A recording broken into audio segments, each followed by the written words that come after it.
Today, I'm delighted to introduce Rob Reginio, Professor of English.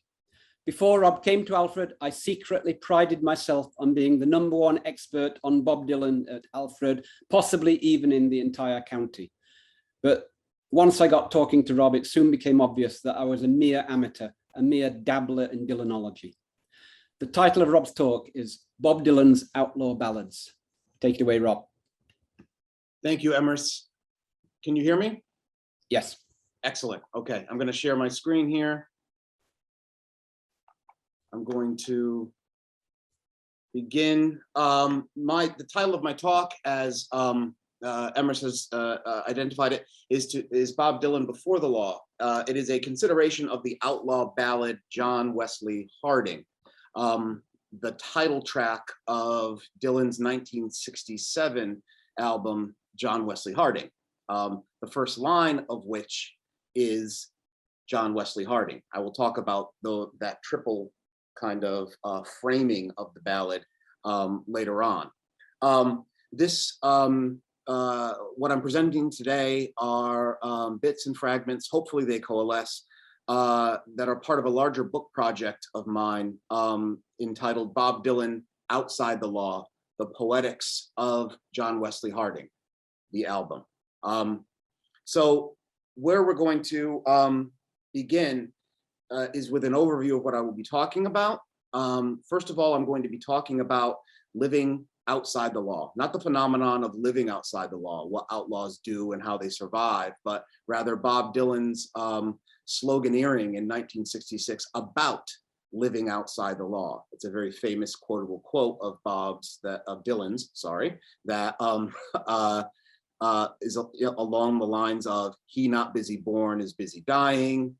The answer, my friend, is blown in the wind." He produced a slogan, "To live outside the law, you must be honest," in 1966. I'll look at that closely. Then I will talk about the dual temporality of the ballad during the folk revival of the late 50s, early 60s, of which Dylan was a part, right? How the ballad both signifies a kind of ancient song that one, as a folk revivalist, learns, but then also the ballad as a form that speaks to current historical events. I will then look at a very popular example of the outlaw ballad, Mississippi John Hurt's Stackerly Blues from 1928. Staggerly, hundreds of versions of this outlaw ballad. Mississippi John Hurt's is one of the masterpieces of it. Then I will analyze Dylan's very short song, John Wesley Harding, and then a little bit of post-structuralism and Dylan, because if I don't do that, who the hell will? Derrida, Kafka, and Dylan Before the Law, right? The way that Derrida, the French theorist and literary scholar and philosopher, argued that the law of a genre, like what is an outlaw ballad, is always a retrospective configuration, something that comes later on. That seems like common sense, but it troubles our understanding of the law of genre and the law in general, right? So let's quickly turn to this slogan of Dylan's. Well, actually talk about the dual temporality of a ballad, right? So first of all, why is this not working for me? Oh, there we go. Okay, so the dual temporality of a ballad. First of all, it's an old song, typically a narrative, attacking or celebrating an individual or institution. It is a song to which modern songwriters lend their voices and offer new words. This was true for the writers of the, actually, I am skipping over. Yeah, this is what I needed to do. I'm sorry, I'm having technical problems left and right here. So let's just listen to this before we get to what a ballad is. Okay, so I want to look closely at this verse to get at how Dylan frames in language this notion of outlawness, of being outside the law. The first two lines here, Dylan borrows a much used blues music trope in descriptions of one's or another's funeral, as in Blind Willie McTell's Dying Crapshooter's Blues. The singer usually details a funeral procession containing any number of horses. You might think of Blind Lemon Jefferson's See That My Grave Is Kept Clean, where he sings about 4 horses bring me to the burial ground, right? And these are usually outlaws creating their own legends through these kind of ornate funeral processions. Here, however, the horses are sent to the penitentiary as a vehicle of escape, of deliverance for the singer who is in a penitentiary. And then we get the slogan, but to live outside the law, you must be honest. This is a seemingly contradictory bit of aphoristic knowledge, but this line, of course, sounds in our cynical ears like common sense. In a world of corrupt institutions, the outlaw is the upholder of a code of justice. But that immediate sense of recognition becomes more complicated when we scrutinize the line, seeing that the goal is not justice per se, but a life outside the law. This relegation of justice to the margins of the song is continued in the next lines. I know you always say that you agree. Very qualified there. All right, so where are you tonight, sweet Marie? Where are you, Marie? Outside the law or in its embrace? You, Marie, assent, as listeners do, in a cynical way, to the suggestion of corrupt institutions. But agreeing is one thing. Going on the record, making records about such beliefs, about living outside the law, is another thing entirely. And now we get to the dual temporality of the ballad. I apologize for skipping around here. My claim is that John Wesley Harding, the song, and Ertzat's ballad focuses its attention on language as the medium through which social codes are received, passed down, and questioned. The issue of temporality, of time, the tension between a past that clings to language and a fraught present moment that seems resistant to representation comes into play in this argument. Crucially, the ballad as a form or tradition or way of writing, speaking, and singing folds into itself 2 senses of time. For one, the term ballad signifies an old song, typically a narrative attacking or celebrating an individual or institution. It is a song to which modern songwriters lend their voices and offer new words. The obsessive,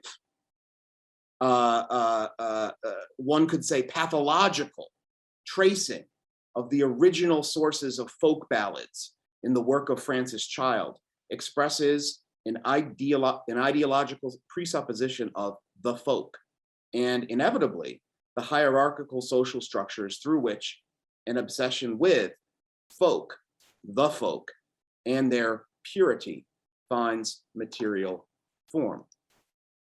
But a ballad as well, for those during this 1960s folk revival, addresses pressing political crises and recently unfolding historical incidents making their way into legend. Some ballads are grabbed from the headlines, for example, as a form meant to create and solidify a community in a quite literal manner. You imagine a folk singer in a folk club singing a ballad about the death of Hattie Carroll, for example.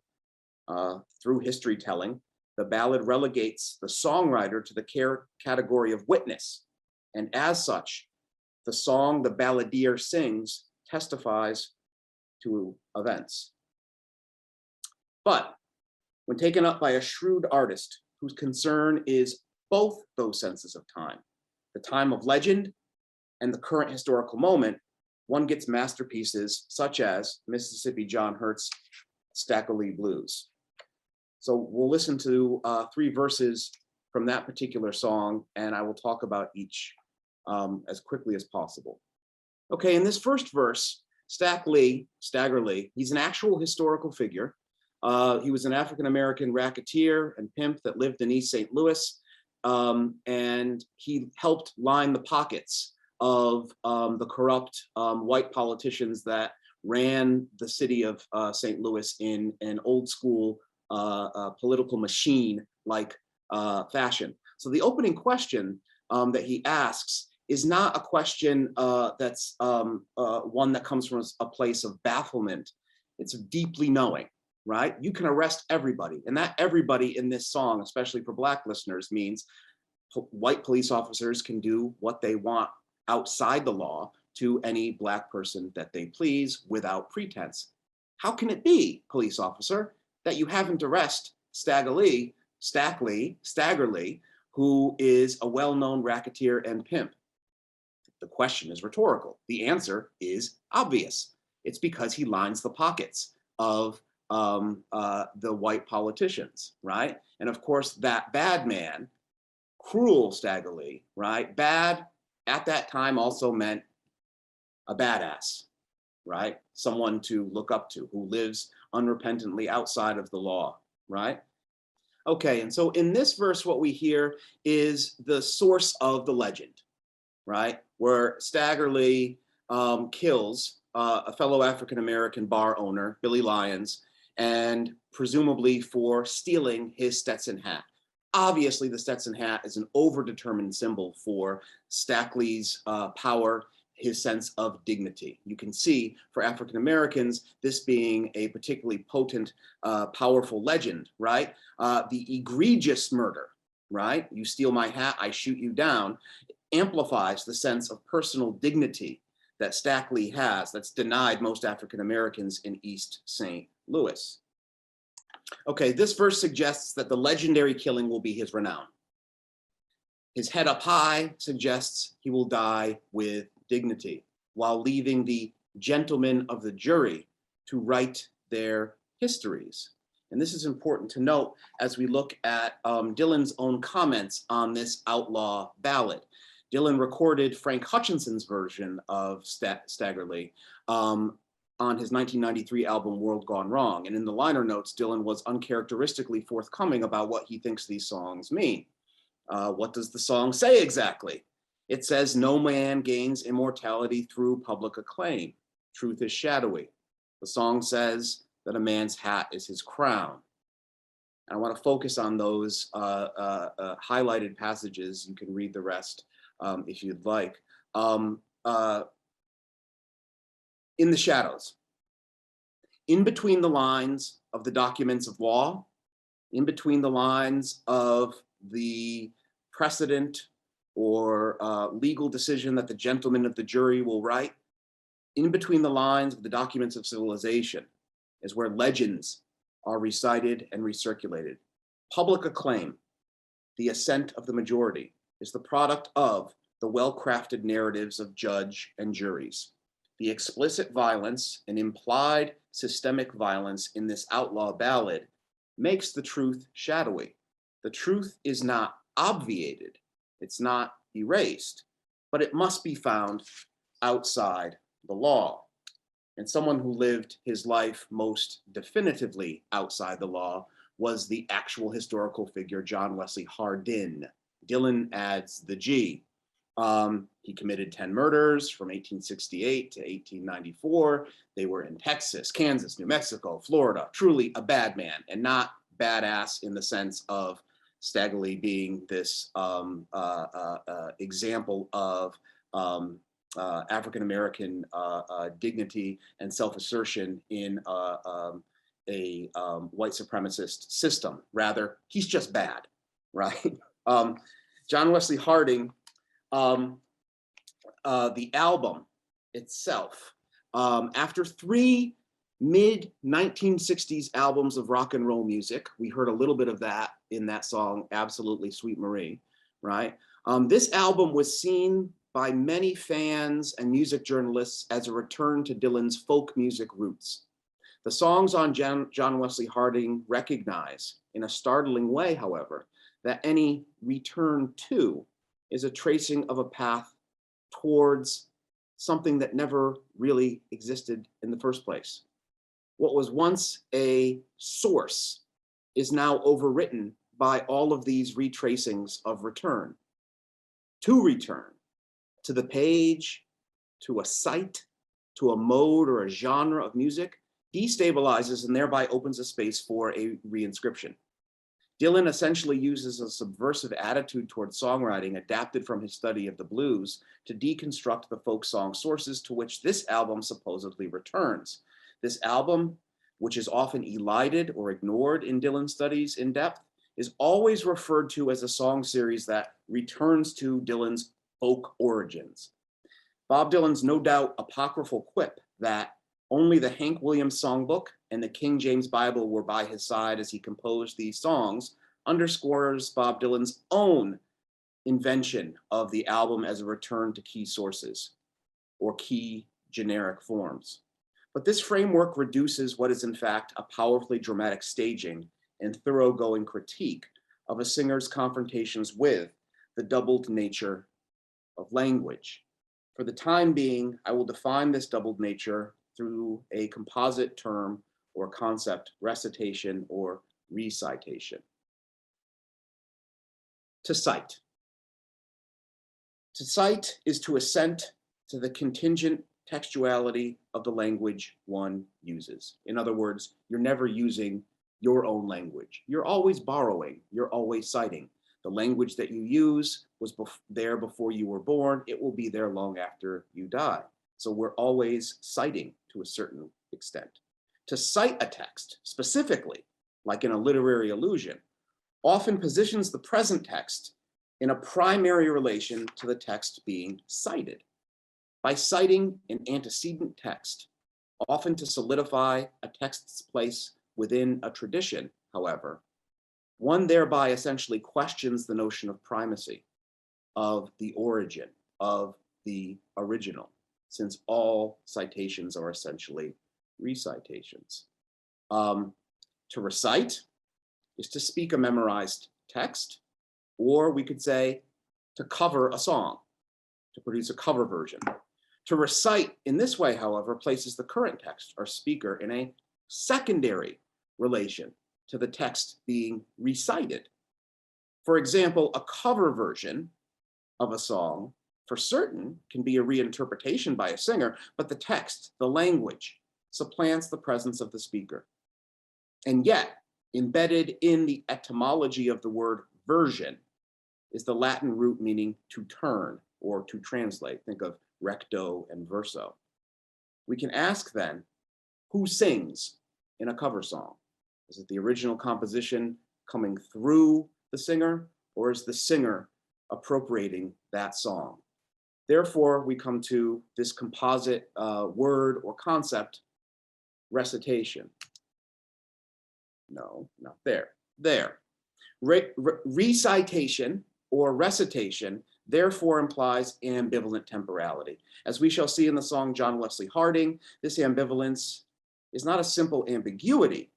Bob Dylan's song and others on that album indicate such recited texts, the Bible, the folk tradition, are both intrinsic and extrinsic to the work, creating an essential undecidability at the heart of, number one, American folk song, number two, Bob Dylan's own compositions, and number three, if we push it far enough, which I like to do, language itself. Okay, now, I don't know why I keep skipping, but here's the song itself. It's super short, John Wesley Harding, the title track of the album, John Wesley Harding, which of course begins with three words, John Wesley Harding. Okay. So let's look at the first verse there after we cleanse our ears of Dylan's very enthusiastic harmonica playing. In my reading of John Wesley Harding, there is never a recitation separable from the decentering effects of recitation. The ballad singer's voice, the folk voice that seems to speak as a reciting conduit for a tradition, and thereby establishes a clear distinction and reciprocal relationship between past and present, is shorn of the immediacy created by any narrative details when we listen to the song John Wesley Harding. Every specific detail in the song is met with an ambiguous phrase that seems to carry the story along. At the same time, the phrase seems to erase or to cover over the specific story of John Wesley Harding and the past. But for now, between the album and the song's title, John Wesley Harding, and the song's first line, John Wesley Harding was a friend to the poor, we hear Dylan strum his guitar in the C major scale. The song is based on this scale, C to F to G, as in Woody Guthrie's great song, Do Re Mi. The musical atmosphere is thereby soothing, familiar, wistful even, as this is a scale beginning musicians will learn, or fail to learn, and is most natural to our ears. It is an aural origin of sorts. However, the third line of each verse ends on a slight D minor, the only instances of a minor note in the entire song. He traveled with a gun in every hand. These bits, and they are minor in both senses of the word, nevertheless place a moment of doubt or hesitation into each verse. Each verse lyrically and sonically resolves those minor chords, but upon inspection, the lyrics are irresolvable or just damn vague. They are profoundly obscure, even ambivalent or ambiguous. For example, the location of the title character, or is it a historical figure? We don't quite know. Dylan adds that G at the end. The location of the title character in Cheney County promises not only a legible narrative, but a concordance between the past and the present. "'Twas" is a finely placed antique phrase, encouraging a listener's historical sense. Okay, we're going to listen to an old-timey ballad. "'Twas the night before Christmas," or something like that. This promise of concordance is broken in the second line of the verse, a phrase promising but denying further information about when we are in the song. It's a time they talk about. We do not know who they are. Are they present descendants of this bygone era? Historians? Folk singers recirculating legendary tales of outlaws? Talk about is likewise unclear. The effect, of course, is to unpick the familiar aspects of the folk song. What is motivating the singer then? What antecedent act of violence demands this particular narrative? A violence which is implicit throughout the song and its signifiers of outlaw culture, taking stands, weapons in hands, so on and so forth. Crucially, why does the singer resist to offer a specific, detailed, complex narrative? Without a clear sense of the situation, an impossibly vague term in which Harding was involved, a situation that then was all but straightened out, the drama of the song therefore resides in its telling, in the attempt to tell a story outside the law of genre. Each ambiguous phrase, as it presses forward a certain kind of self-reflexivity in the text and for the listener, leads us to a place before the law of genre, we might say. And now the third verse. All across the telegraph, his name did resound. The historical signifier telegraph both offers and resists becoming an image of continuity between our time and the past the song purports to recover.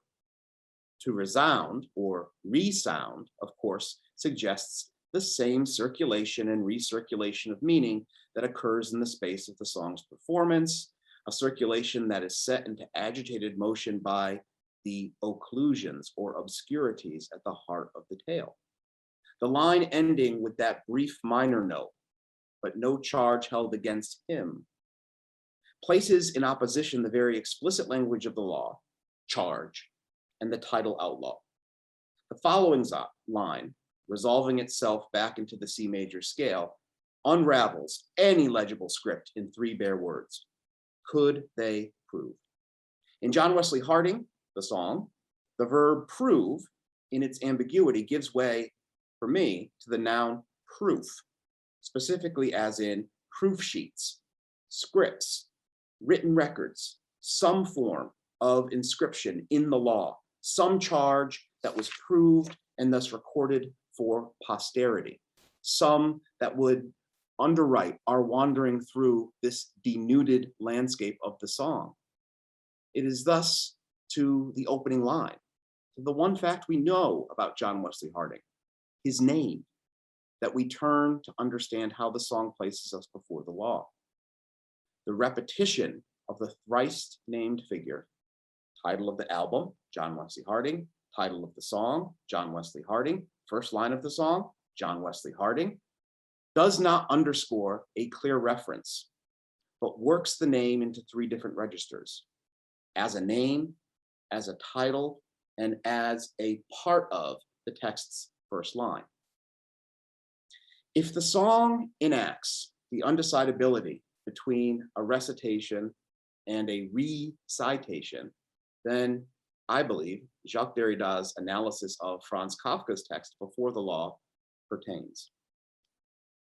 As he writes about the title and the incipit, the first line of any text, which is in this case Before the Law. This is Derrida talking about Kafka's parable Before the Law, which begins with the line before the law, right? As he writes about the title in the incipit, the frame in the text itself, quote, as these two different yet identical events are not linked in narrative sequence or logical consequence, we cannot say that one precedes another. It's difficult to pin down an origin point for the story being told.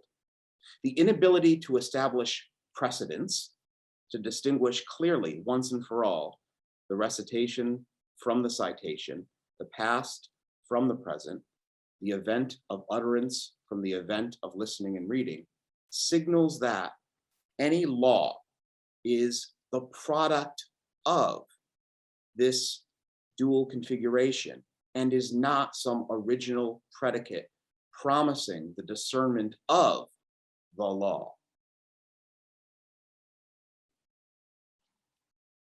If this dual configuration bars the gate to genealogical history, that's a tracing of how something historically came to be, Derrida writes, then it also fuels the desire for the origin and the genealogical drive.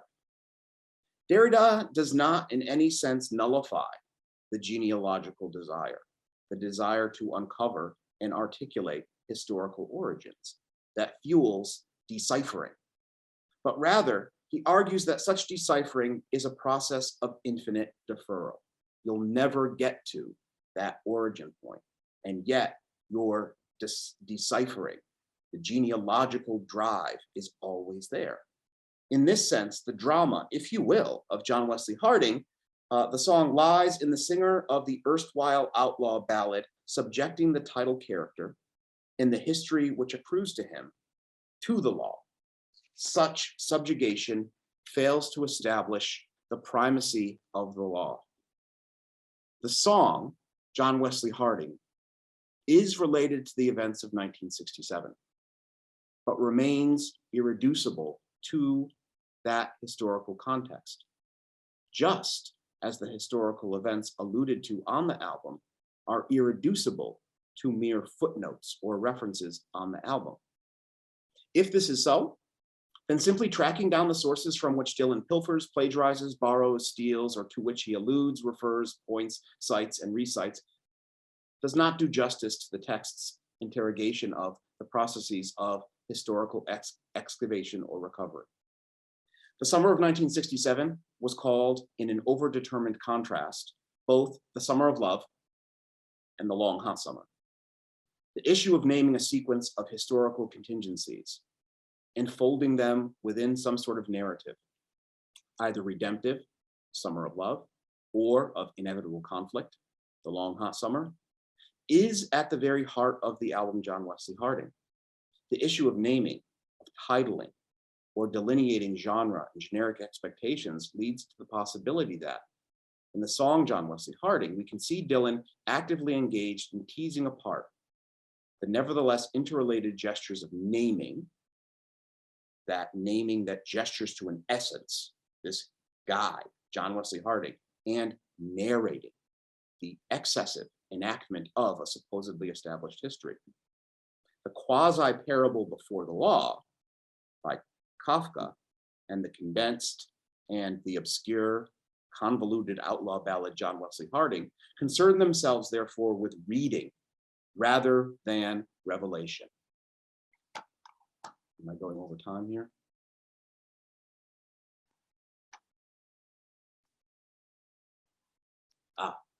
Okay, I thought that chat was get in line. Okay, sorry. The quasi-parable before the law and the condensed at a fraught historical moment, right? Our moment right now and 1967. I find Dylan's songs collected on John Wesley Harding ask what Derrida finds Kafka's text proposing. What if the law, without being itself transfixed by literature, shared the conditions of its possibility with literary objects? As Derrida argues, to be invested with its categorical authority, the law must be without history, genesis, or any possible derivation. You have the law, and then we have rulings on historical events based on that law. Derrida is simply saying that law doesn't come from nowhere. We must historicize where that law actually comes from. But to have it function as a law written down and able to adjudicate a fraught historical moment, we believe in the fiction of the law as origin.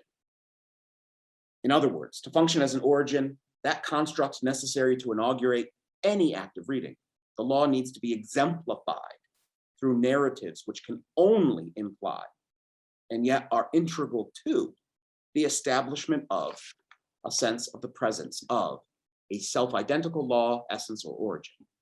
To interrupt the essential identity of the law, to call it into question, is to linger inquisitively with its representations, with historical citations and recitations of earlier texts. Before the law, writes Derrida, the man from the country in Kafka's tale, and I apologize if you're not familiar with this parable, quote, is the subject of the law in appearing before it. This is obvious, but since he is before it, literally outside it, standing before a judge, we might say, it's because he cannot enter it. He is also outside the law, an outlaw. He is neither under the law nor in the law. He is both subject of the law and an outlaw.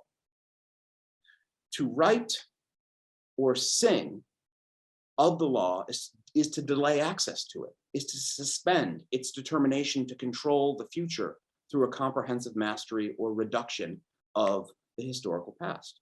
John Wesley Harding, the opening track on the album John Wesley Harding, features, as Derrida describes it, I think, a subject of the law outside the law.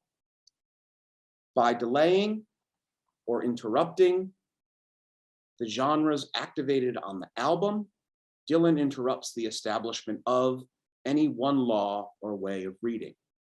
Delaying, deciding not to decide, is the province of that which we call literature.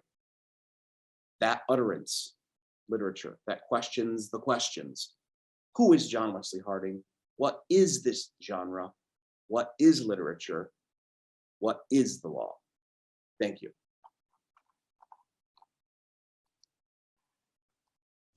Thank you, Rob. Thanks. And we have more than 10 minutes for questions. And I'll read one that Gary's put. One of my colleagues, I don't know if he's referring to me or not, says that Dylan is the greatest poet of the 20th century. Do you agree? The greatest? No. One of the greatest? Yes. Why would I say that? What's interesting about that question is the word poet, right? We typically ascribe the word poet to someone like, I don't know, Juliana Gray, who writes poetry, works within a particular genre. One of the things I think that makes Dylan such a great literary artist is that he calls into question generic boundaries. For him, Little Richard, the Carter family, Odetta, this is great literature. For him, Shakespeare, Homer, other canonical sources, this is great literature as well.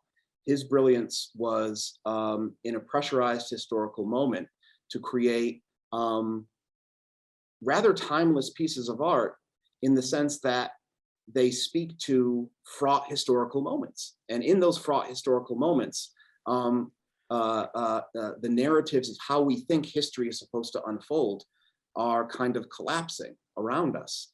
Collapsing around us is, on the one hand, potentially a good thing. Revolution is possible. It's potentially a terrifying thing. We have no coordinates with which to steer our ship into the future.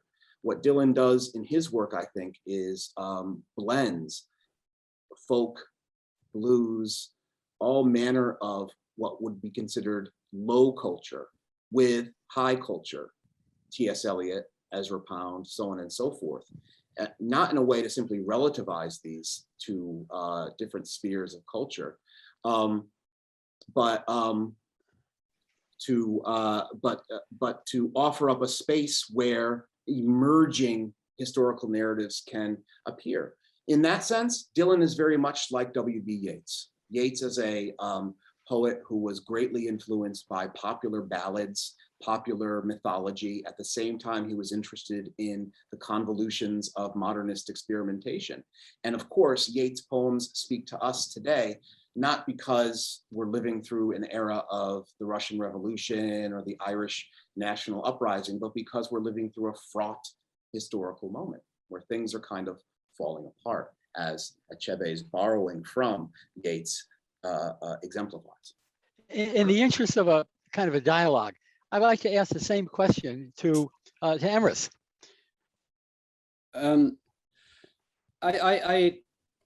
tend to answer it along the same lines as Rob, that I distinguish between a conventional poet and a songwriter, really. I mean, I think Dylan is undoubtedly one of the greatest songwriters in history. But if you've been putting the lyrics on the page and treating them just as lyrics, then only a few of his songs work well like that. But Rob, can I abuse my privilege as moderator to ask a question?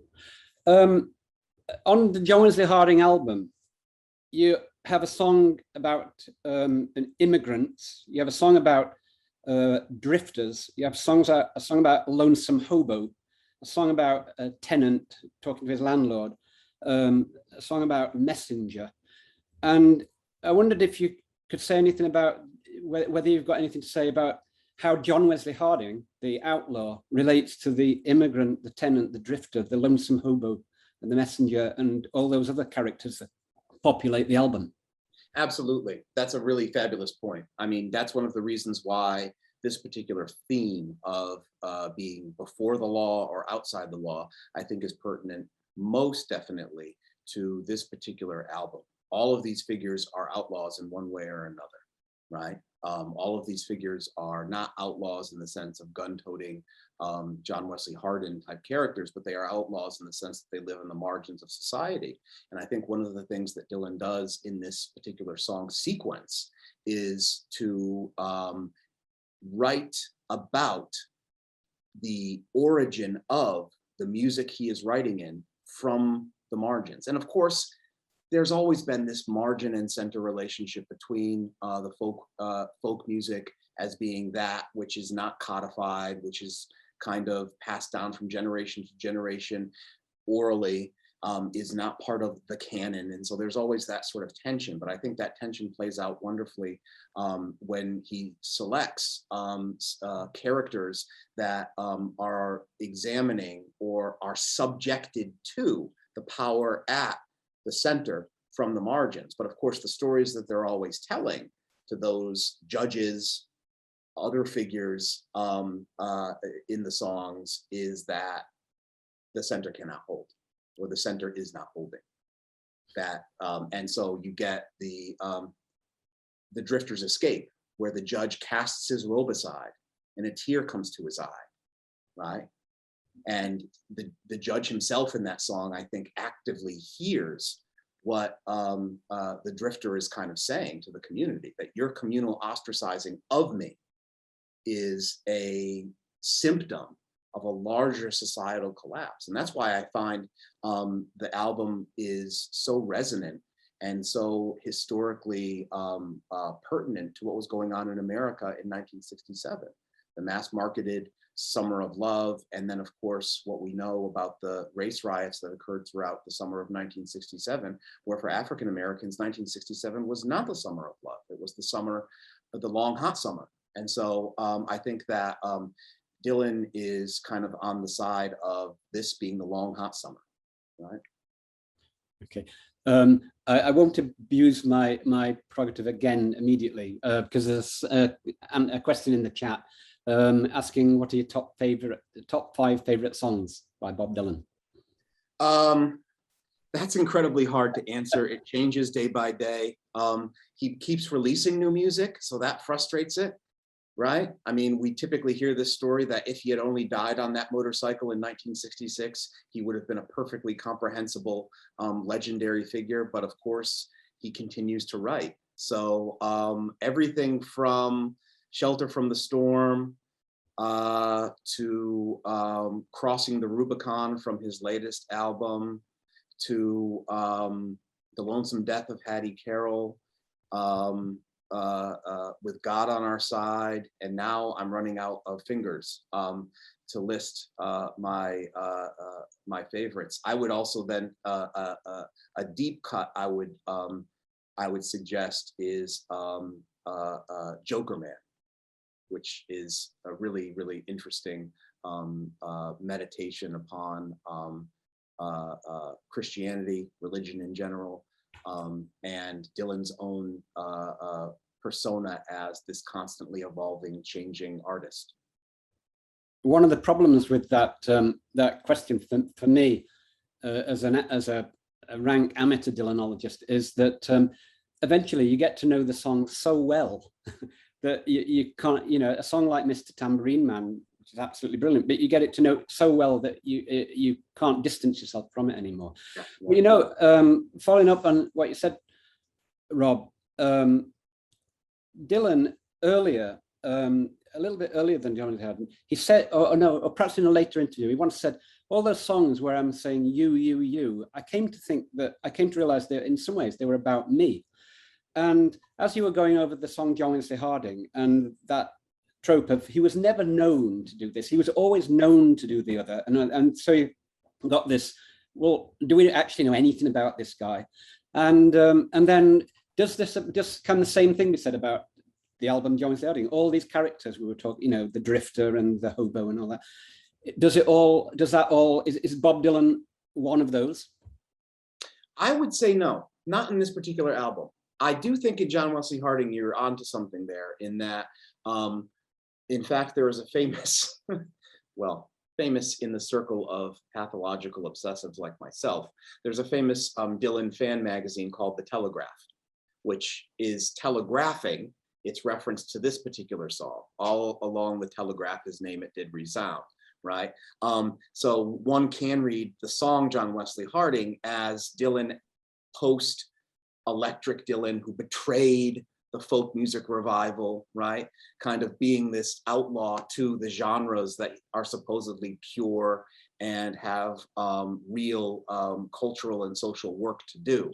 And therefore, but I find what's unique about this album is how it really is a kind of like poetic sequence or song sequence. It's a sequential nature of it. The songs are so short. The song structures are so rudimentary, excepting Dear Landlord, that I find that for me, in my reading of it, it's not an autobiographical album in any way, in the sense that he's kind of positing himself as the landlord, positing himself as the drifter, positing himself as the wicked messenger, right? Which seems very logical. Dylan as prophet was something that was thrown at him all through his career. But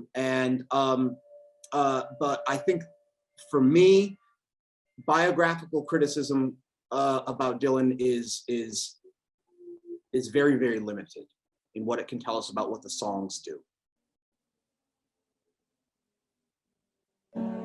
It's okay. The siren went off there, and I tried to yell. yeah. Okay. Does anyone have further questions for Rob? Okay. If not, we're past time. And so I'll thank Rob again for really, I mean, how can you fail? One fail to give an interesting talk about Bob Dylan, but it was really interesting. And as all these Bergman Forums, they will go up on the Bergman Forum YouTube channel in due course, and you'll be able to send the link out from there. So thanks again, Bob.